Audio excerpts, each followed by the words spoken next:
Good morning, students. I hope you are safe at your home and you will concentrate on your studies at your home. Today we will discuss about fourth application of Gauss theorem. Electric field intensity due to a solid sphere. Solid sphere केड़ा हुंदा जिदे inside they which charge हो. This is a sphere जिदे inside they which charge हो. ठीक है? तुसीं ये मान लेना कि solid sphere जो है ਉਹਦੇ ਇਨਸਾਈਡ ਦੇ ਵਿੱਚ ਚਾਰਜ ਹੁੰਦਾ. ਠੀਕ ਹੈ, ਤਾਂ ਆਪਾਂ ਲੈ ਲਿਆ ਵੀ ਇਨਸਾਈਡ ਦੇ ਵਿੱਚ ਚਾਰਜ. ਤੁਹਾਨੂੰ ਪਤਾ ਲੱਗ ਗਿਆ ਵੀ ਇਨਸਾਈਡ ਦੇ ਵਿੱਚ ਚਾਰਜ ਹੈ. ਉਹ ਚਾਰਜ ਨੂੰ ਆਪਾਂ ਕੀ ਲੈ ਲੈਂਦੇ ਆ, this is a Q. Okay, ਜਿਵੇਂ ਕਿ ਆਪਾਂ ਨੇ ਕੱਲ ਕੀਤਾ ਸੀਗਾ electric field intensity due to a uniformly charged hollow sphere ਕੀਤਾ ਸੀ ਨਾ. ਹੋਲੋ ਸਫੀਅਰ ਕੀਤਾ ਸੀ, ਯੂਨੀਫਾਰਮਲੀ ਚਾਰਜ ਸੀਗਾ. ਉਹਦੇ ਤਿੰਨ ਕੇਸ ਕੀਤੇ ਸੀ, inside, outside and on the surface. ਅੱਜ ਵੀ ਆਪਾਂ ਉਸੇ ਤਰ੍ਹਾਂ ਕਰਾਂਗੇ. ਅਗਰ ਤੁਹਾਨੂੰ ਕੱਲ ਵਾਲਾ ਟੌਪਿਕ ਚੰਗੀ ਤਰ੍ਹਾਂ ਸਮਝ ਆਈ ਹੋਈ ਹੈ, ਐਪਲੀਕੇਸ਼ਨ ਥਰਡ ਚੰਗੀ ਤਰ੍ਹਾਂ ਸਮਝ ਆਈ ਹੋਈ ਹੈ, ਤਾਂ ਇਹਦੇ ਵਿੱਚ ਤੁਹਾਨੂੰ ਕੋਈ ਵੀ ਦਿੱਕਤ ਨਹੀਂ ਆਊਗੀ. ਮੰਨ ਲਓ ਆਪਣੇ ਕੋਲ ਟੋਟਲ ਚਾਰਜ ਕੀ ਹੈ, ਕਿਊ, ਇਨਸਾਈਡ ਦਾ ਸਫੀਅਰ. ਸਭ ਤੋਂ ਪਹਿਲੀ ਕੇਸ ਆਪਾਂ ਕਿਹੜਾ ਕਰਾਂਗੇ, ਇਨਸਾਈਡ ਦਾ ਸਫੀਅਰ ਹੀ ਕਰਾਂਗੇ. ਓਕੇ, ਇਨਸਾਈਡ ਦਾ ਸਫੀਅਰ ਆਪਾਂ ਮੰਨ ਲੈਂਦੇ ਆ this is a center O and radius ਆਪਾਂ ਇਹਦਾ ਲੈ ਲੈਂਦੇ ਆ small r, ਜਿਵੇਂ ਕਿ ਕਰ ਰਿਹਾ ਸੀਗਾ small r. ਇਨਸਾਈਡ ਦਾ ਸਫੀਅਰ ਕੱਢ ਰਹੇ ਆ ਨਾ, ਇਨਸਾਈਡ ਦਾ ਸਫੀਅਰ ਤੁਸੀਂ ਕੀ ਲਓਗੇ, ਆਪਾਂ ਲੈ ਲੈਂਦੇ ਆ ਲੈਟ ਦਾ ਪੁਆਇੰਟ P, ਜਿੱਥੇ ਆਪਾਂ ਇਨਸਾਈਡ ਦੇ ਚਾਰਜ ਨੂੰ ਇਲੈਕਟ੍ਰਿਕ ਫੀਲਡ ਇੰਟੈਂਸਿਟੀ ਨੂੰ ਫਾਈਂਡ ਕਰਨਾ. ਠੀਕ ਹੈ, ਉਹ ਚਾਰਜ ਨੂੰ ਐਨਕਲੋਜ਼ ਕਰਤਾ through a Gaussian surface. This is a Gaussian surface. ਉਸ ਤੋਂ ਬਾਅਦ ਆਪਾਂ ਕੀ ਕਰਦੇ ਹੁੰਦੇ ਸੀ, ਸਮਾਲ ਏਰੀਆ ਐਲੀਮੈਂਟ ਲੈਂਦੇ ਹੁੰਦੇ ਸੀ, ਜਿਸ ਨੂੰ ਆਪਾਂ ds ਦਾ ਨਾਮ ਦਿੰਦੇ ਹੁੰਦੇ ਸੀ. ਉਸ ਤੋਂ ਬਾਅਦ ਉਹਦਾ ਰੇਡੀਅਸ ਆਪਾਂ ਕੀ ਲੈਂਦੇ ਹੁੰਦੇ ਸੀਗੇ, ਕੈਪੀਟਲ R. ਡਿਟੋ ਕੱਲ ਵਾਂਗੂ ਹੀ ਆ, ਬਸ ਥੋੜਾ ਜਿਹਾ ਫਰਕ ਹੈ. ਕੀ ਸੀਗਾ, ਕੱਲ ਯੂਨੀਫਾਰਮਲੀ ਚਾਰਜ ਸਫੀਅਰ ਸੀ ਆਊਟਸਾਈਡ, ਅੱਜ ਕੀ ਹੈ ਆਪਣੇ ਕੋਲ ਸੋਲਿਡ ਸਫੀਅਰ ਇਨਸਾਈਡ ਦਾ ਚਾਰਜ ਆ. ਠੀਕ ਹੈ, ਜਿਸਨੇ ਕੱਲ ਵਾਲੀ ਐਪਲੀਕੇਸ਼ਨ ਚੰਗੀ ਤਰ੍ਹਾਂ ਦੇਖੀ ਹੈ, ਇਹਦੇ ਵਿੱਚ ਤੁਹਾਨੂੰ ਕੋਈ ਪ੍ਰੋਬਲਮ ਨਹੀਂ ਆਊਗੀ. ਹੁਣ ਵੀ ਦੇਖ ਲਓ, ਜੇ ਯੂਨਿਟ ਵੈਕਟਰ ਇਲੈਕਟ੍ਰਿਕ ਫੀਲਡ ਰਹਿ ਗਿਆ. ਯੂਨਿਟ ਵੈਕਟਰ ਆਪਾਂ ਨੂੰ ਪਤਾ it is a perpendicular to the surface, then perpendicular to the surface ਇਸ ਤਰ੍ਹਾਂ ਹੋਊਗਾ. and ਆਪਾਂ ਨੂੰ ਪਤਾ ਹੈ uniformly charged ਹੈ, then positively charged ਹੈ, positively charged ਹੈ, then ਆਪਾਂ ਕੀ ਕਰਦੇ ਆਂਗੇ, ਉਹ ਕੀ ਹੋਊਗੀ, radially outward. ਇਲੈਕਟ੍ਰਿਕ ਫੀਲਡ ਦੀ ਡਾਇਰੈਕਸ਼ਨ ਕੀ ਹੋਊਗੀ, radially outward. ਇਹਨਾਂ ਦੋਨਾਂ ਨੂੰ ਅੰਦਰ ਹੀ ਬਣਾ ਲਿਓ. ਓਕੇ, ਉਸ ਤੋਂ ਬਾਅਦ ਟੋਟਲ ਚਾਰਜ ਦਾ ਕਿਊ ਆ, ਬਟ ਕੁਝ ਪਾਰਟ ਦੇ ਵਿੱਚੋਂ ਫਾਈਂਡ ਕਰ ਰਹੇ ਆ ਨਾ, ਤਾਂ ਉਹ ਪਾਰਟ ਨੂੰ ਆਪਾਂ ਕੀ ਲੈ ਲੈਂਦੇ ਆ, ਕਿਊ ਡੈਸ਼. ਓਕੇ ਜੀ, ਸਮਝ ਆ ਗਿਆ. ਜਿਵੇਂ ਇੱਕ ਪਾਣੀ ਦਾ ਗਲਾਸ ਭਰਿਆ ਹੁੰਦਾ, ਉਹਦੀ ਆਪਾਂ ਕੁਝ ਪਾਰਟ ਆਫ ਵਾਟਰ ਨੂੰ ਫਾਈਂਡ ਕਰਨਾ, ਉਹਦੀ ਕਿੰਨੀ ਕੈਪੈਸਿਟੀ ਹੈ ਗਲਾਸ ਨੂੰ, ਤਾਂ ਆਪਾਂ ਕੀ ਫਾਈਂਡ ਕਰ ਦਿੰਦੇ ਹਾਂ, ਵੋਲਿਊਮ ਫਾਈਂਡ ਕਰ ਦਿੰਦੇ ਨਾ. ਉਹ ਆਪਾਂ ਅੱਗੇ ਫਾਈਂਡ ਕਰਦੇ, ਤੁਹਾਨੂੰ ਪਤਾ ਲੱਗੂਗਾ. ਹੁਣ ਆਪਾਂ ਕੀ ਲਿਖਾਂਗੇ, ਲਿਖੋਗੇ consider a solid charge sphere of radius r and centre O of uniform volume charge density. ਤਾਂ ਮੈਨੂੰ ਦੱਸ ਕੇ ਚੁੱਕੀ ਆ ਨਾ, ਆਪਾਂ ਕੁਝ ਚਾਰਜ ਦੀ ਵੈਲਿਊ ਫਾਈਂਡ ਕਰ ਰਹੇ ਹਾਂ, ਟੋਟਲ ਦੇ ਵਿੱਚੋਂ ਕੁਝ ਚਾਰਜ ਦੀ ਕੈਪੈਸਿਟੀ ਫਾਈਂਡ ਕਰ ਰਹੇ ਹਾਂ, ਦੈਨ ਉਹਦੇ ਵਿੱਚੋਂ ਕੀ ਕੱਢਾਂਗੇ ਆਪਾਂ, ਵੋਲਿਊਮ. ਉੱਥੇ ਆਪਾਂ ਕੀ ਨੋਟ ਕਰਾਂਗੇ, ਉਹਦਾ ਵੋਲਿਊਮ. ਵੋਲਿਊਮ ਨੋਟ ਕਰਾਂਗੇ, ਯਾਦ ਰੱਖਿਓ. ਉੱਥੇ ਆਪਾਂ ਕੀ ਨੋਟ ਕਰਾਂਗੇ, ਉਹਦਾ ਵੋਲਿਊਮ, ਮਤਲਬ ਉਹਦੀ ਰੋ. ਵੋਲਿਊਮ ਚਾਰਜ ਡੈਂਸਿਟੀ ਮਤਲਬ ਰੋ ਫਾਈਂਡ ਕਰਾਂਗੇ. ਓਕੇ ਜੀ, ਸਮਝ ਆ ਗਿਆ. ਟੋਟਲ ਦੇ ਵਿੱਚੋਂ ਕੁਝ ਚਾਰਜ ਨੂੰ ਫਾਈਂਡ ਕਰ ਰਹੇ ਹਾਂ ਆਪਾਂ ਇਨਸਾਈਡ ਦੇ ਵਿੱਚੋਂ, then capacity find ਕਰ ਰਹੇ ਹਾਂ, then ਉੱਥੇ ਆਪਾਂ ਕੀ find ਕਰਾਂਗੇ, volume charge density. okay, let a Gaussian surface of small area ds inside the sphere of radius r where electric field is found to be. okay ji, the q dash is the amount of charge inside the sphere. okay, ਤਾਂ ਆਪਾਂ ਕੀ ਕਰਦੇ ਹੁੰਦੇ ਸੀ ਕੱਲ, net flux. ਤਾਂ ਕੱਢੋ net flux, phi e is equal to E dot ds. ਹੁਣ ਦੇਖੋ, electric field and unit vector are along the same side, so theta is equal to 0 degree. ਹੁਣ ਮੈਨੂੰ ਜ਼ਿਆਦਾ ਐਕਸਪਲੇਨ ਕਰਨ ਦੀ ਜ਼ਰੂਰਤ ਨਹੀਂ, ਕਿਉਂਕਿ ਤੁਹਾਨੂੰ ਚੰਗੀ ਤਰ੍ਹਾਂ ਕੱਲ ਵਾਲੀ ਐਪਲੀਕੇਸ਼ਨ ਸਮਝ ਆਈ ਹੋਈ ਆ. cos 0 ਦਾ ਵੈਲਿਊ ਕਿੰਨੀ ਹੁੰਦੀ ਆ, 1. then ਆਪਣੇ ਕੋਲ ਕੀ ਆ ਗਿਆ, eds ਆ ਗਿਆ, ਜਾਂ ਫਿਰ ਸਿੰਪਲ ਕੀ ਆਊਗਾ ਆਪਣੇ ਕੋਲ, e ਨੂੰ ਬਾਹਰ ਰੱਖੋ, ds. ds is the area surface area of sphere कितना होता है 4 pi r square. then अपने को की आ गया E 4 pi r square. This is the first. कल वांगू ही करांगे डिटो, तुसीं मिला के भी देख लियो आगे. According to Gauss theorem,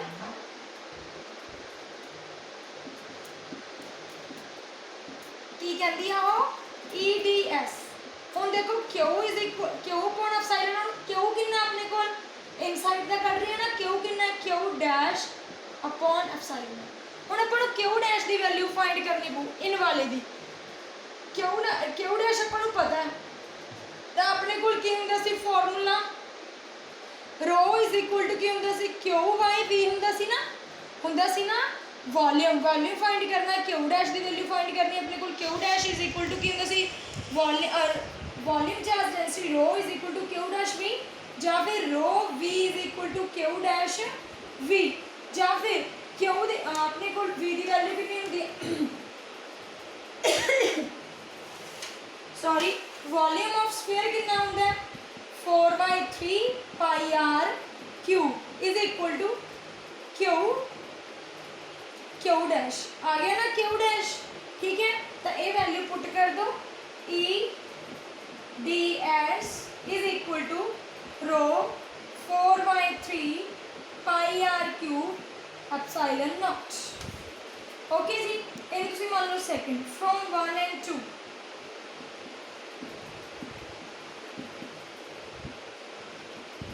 की कैट किया अपने दोनों left hand side same, right hand side में भी equate.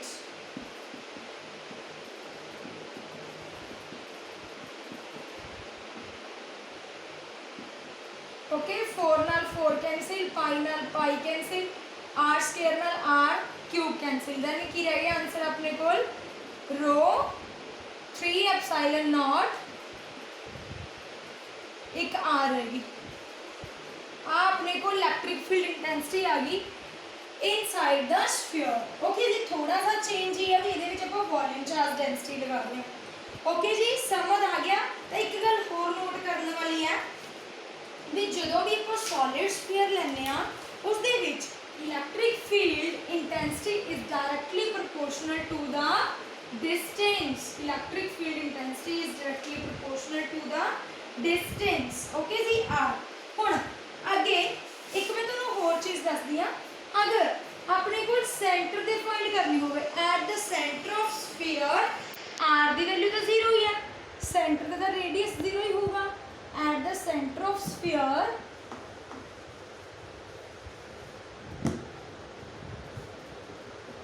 At the centre of sphere की होगा अपने को r की वैल्यू 0. सेंटर दे फाइंड करो.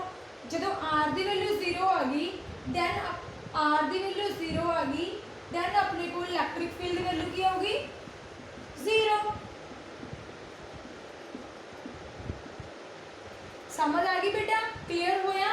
तो इनसाइड द स्फीयर अपने को की हैगा अपने को inside the sphere is r is less than r. याद रखियो r की है लेस देन है ना आ वाली r को ये याद रखियो. एंड ते अपने को ग्राफिकल रिप्रेजेंटेशन की जरूरत पड़ेगी. सेंटर समझ आ गया. हुण आपां करते हैं on the surface. On the surface बस कल वाले केस में on the surface of sphere. Surface of sphere कल अपने कढ़िया सी r is equal to r सी. सेम सीगा जमा उन्ना ही आंसर आया सी अपने को. फिर अज कढ़न की जरूरत नहीं, बस जिथे r सीगा उन्होंने चेंज कर दो. की आऊगा अपने को रो r/3 एप्सिलॉन. कोई चेंज करने की जरूरत नहीं क्योंकि अपने को इत्थे की आ जाऊगा सरफेस के उपर आ जाऊगा. इत्थे आपां लै लांगे उमें theta is equal to 0, n cap e cap दोनों सेम डायरेक्शन से जाएंगे. सेम आंसर ही आना अपने को. आंसर फिर तो की आ जाऊगा ही रो r इज इक्वल टू चाहे r ला लो चाहे r, सेम डिटो आंसर आना है. तेनों फाइंड करने की जरूरत नहीं. Okay ji.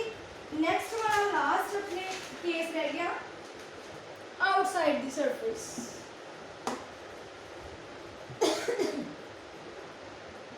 Outside the sphere. चलो आउटसाइड द स्फीयर की होगा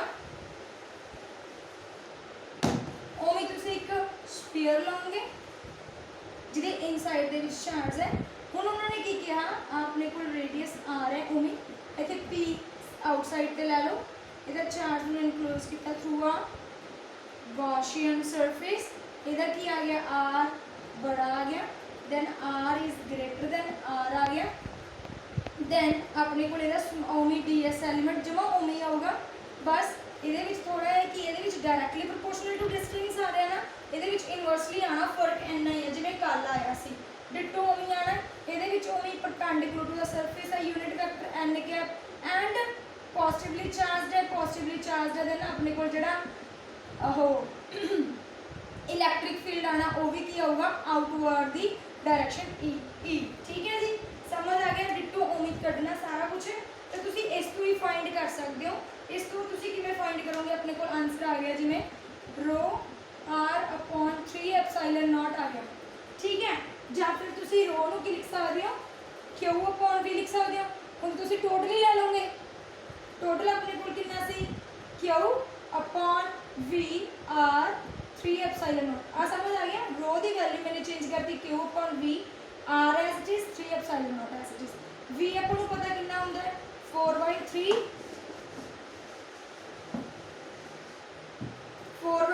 पाई आर क्यूब होता है,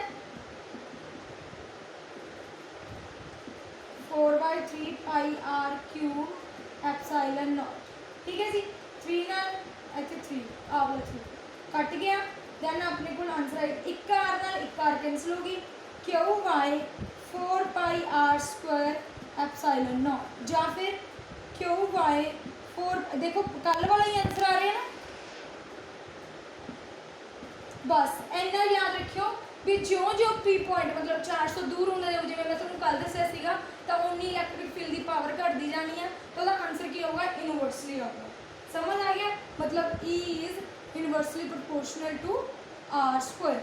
हुण आपां इहदी ग्राफिकल रिप्रजेंटेशन करनी है, बिल्कुल कल वाले टॉपिक के नाल दा ही सीगा, जमा सेम, कोई औखा नहीं है। ग्राफिकल रिप्रजेंटेशन करोगे उमें इधरले पासे आप इलैक्ट्रिक फील्ड लवांगे, इधरले पासे की लवांगे डिस्टेंस, उमें 3 केस लवांगे, r is equal to r on the surface of sphere, r less than r inside the sphere, r greater than r outside, आ आउटसाइड है, आ ऑन द सरफेस है,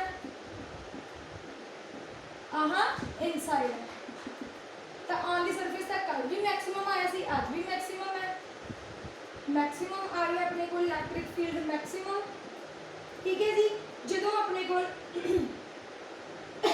अपन को पता ये भी आप इनसाइड द स्फीयर की कट के चुके हैं, की कट के चुके सीगे, rho inside the sphere rho r 3 epsilon nought greater आया सी ना, भी मतलब इंक्रीज हो रहा सीगा, भी ज्यों ज्यों डिस्टेंस बढ़ता जाऊगा इलैक्ट्रिक फील्ड भी इंक्रीज होता जाऊगा, है ना।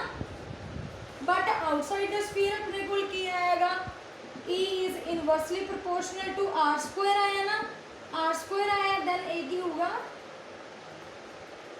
डिक्रीज। ओके जी, समझ आ गया। आ इनसाइड है, अपने आ भी वैल्यू कड्डी है, मैक्सिमम तो अपने आ कड्डी सी, इनसाइड का सब तो ज़्यादा सीगा, उसके बाद आ गया आ आउटसाइड।